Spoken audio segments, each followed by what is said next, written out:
อแม่ประชาชนหากว่าท่านใดเมนพบเห็นละห่างของน้องไหลตามน้ำเมนให้ติดต่อหาหมายเลขโทรศัพท์020 ขออภัย020-289-73686 เป็นเบอร์ผู้ปกครองของผู้เกี่ยวขอขอบใจข่าวจากองค์การกระแดงแขวงบ่อแก้วเพศสายหาปลาด้วยเครื่องไฟฟ้าถือไฟฟ้าสอดเสียชีวิตคาหนองน้ำตามการรายงานของหน่วยกู้ภัยมูลนิธิช่วยเหลือผู้ประสบภัยแขวงไซยบุรีได้ให้รู้ว่าในเมื่อวันที่17 ตุลาเวลาประมาณ 13:40 น.ทีมงานกู้ภัยได้รับแจ้งเหตุเข้าหมายเลขฉุกเฉิน1624ว่ามีคนเสียชีวิตอยู่ที่หนองปลาสถานที่เกิดเหตุแมนอยู่ที่บ้านโน้นสวรรค์เมืองไซยบุรีแขวงไซยบุรีทีมกู้ชีพกู้ภัยไซยบุรี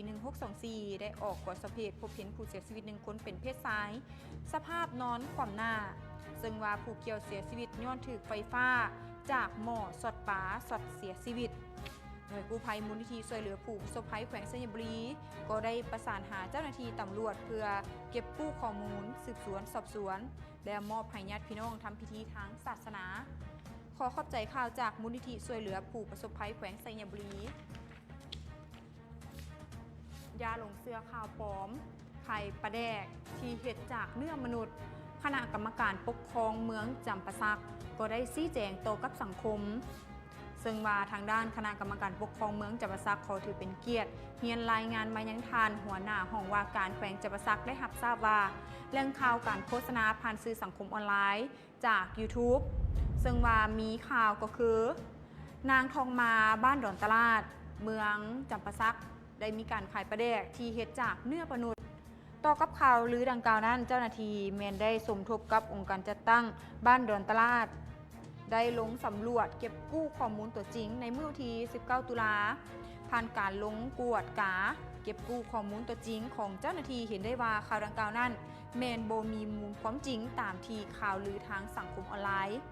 ขอให้ทุกท่านติดตามข่าวอย่างมีสติและควรติดตามข่าวสารต่างๆจากสื่อที่เป็นทางการเท่านั้น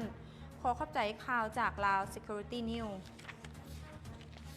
มอบรถจักรจำนวน19 คันให้กับเมืองเซโปนและก็เมืองน้องซึ่งว่านำใส่เข้าในเวียกงานต้านอาชญากรรมตามชายแดนลาวเวียดนามพิธีมอบพาหนะรถจักรจำนวน19 คัน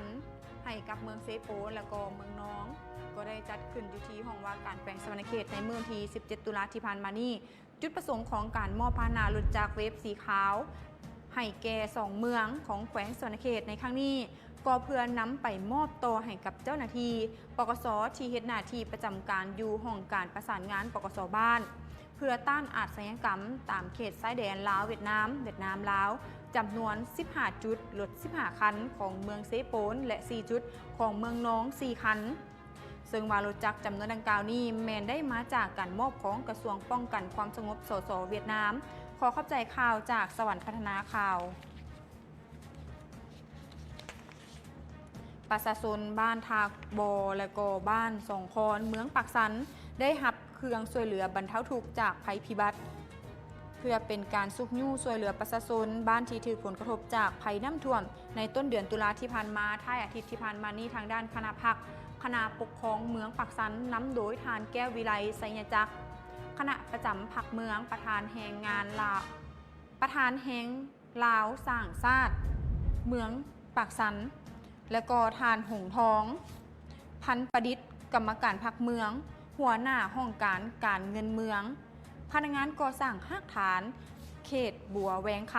ำได้นำเอาเครื่องช่วยเหลือภัยพิบัติไปมอบให้แก่องค์การปกครองบ้านทาบอและก็บ้านสองคอนเมืองปากสันที่ถือผลกระทบจากภัยน้ำท่วมและเนื้อที่การผลิตของพ่อแม่ประชาชนได้รับความเสียหายหลายพอสมควร